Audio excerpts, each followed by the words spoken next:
Avec nous maintenant, François Vincent, vice-président Québec à la Fédération canadienne de l'entreprise indépendante. Bonsoir. Bonsoir, M. Fillon. Votre réaction d'abord à cette décision aujourd'hui du premier ministre d'annuler les rassemblements à Noël dans les zones rouges? Bien, c'est pas agréable pour personne. Tant les citoyens, je pense qu'on s'ennuie tous de se voir. Peut-être que les commerçants, il y a une dose de stress de plus en se disant, est-ce que ça va diminuer les achats parce que justement les gens vont pas se rassembler. Puis ici, je pense là qu'on peut quand même célébrer Noël. On peut quand même offrir des cadeaux aux gens de nos entourages et justement pratiquer l'achat local. Mais quand on regarde, par exemple, vous avez un tableau de suivi de la santé des PME sur votre site Web. On voit que 62 des PME au Canada sont complètement ouvertes. 29 ont des revenus normaux présentement. Quel sera l'impact de la décision d'aujourd'hui, vous pensez, sur les affaires des PME?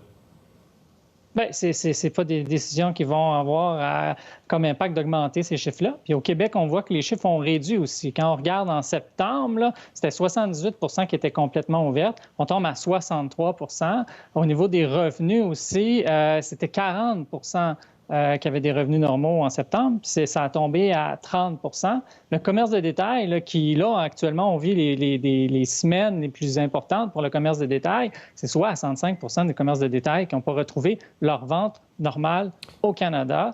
Donc, toute nouvelle mesure a un impact clairement sur l'économie et sur la possibilité de ces entrepreneurs-là de voir un peu de lumière au bout du tunnel. Bien voilà, mais moins de soupers, moins de rassemblements, moins de déplacements. Tout ça, c'est moins de ventes, de toute façon, pour l'ensemble des PME, on présume. C'est moyen de vente, mais maintenant, en tant que citoyen, on peut faire un effort supplémentaire. Peut-être qu'il va y avoir moins de soupers, mais on va quand même faire des soupers. Alors, pourquoi on ne s'offrirait pas un petit cadeau, puis on ne s'offrirait pas du resto? Là? Comme ça, on va pouvoir aider les restaurateurs près de chez nous.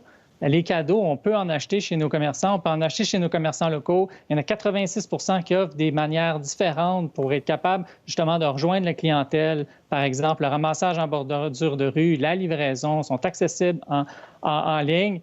Donc, ici, en tant que citoyen, là, je pense qu'on a parlé beaucoup d'achat local. Maintenant, c'est le temps de passer de l'encouragement à l'action, puis aider le maximum possible nos petits commerces pour être capable de passer ces temps difficiles qui jouent sur leur niveau économique, mais également sur leur morale de façon assez importante. Est-ce que encore la majorité des ventes en ligne se font sur Amazon?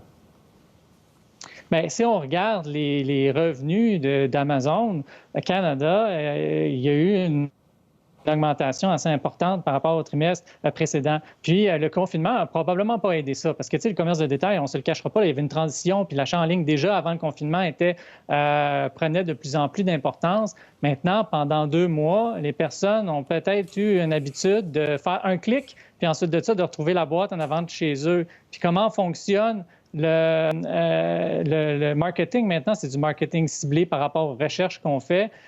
Donc, le consommateur, ici, ça peut être facile de prendre cette voie-là, mais c'est pas ça qui va aider notre économie locale.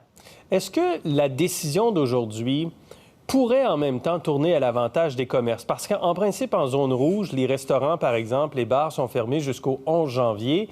Là, si on arrête pas mal tout puis qu'il n'y a pas de rencontre durant le temps des fêtes, est-ce qu'on peut encore avoir un espoir de faire baisser, fléchir cette courbe de deuxième vague et de reprendre les activités au début du mois de janvier?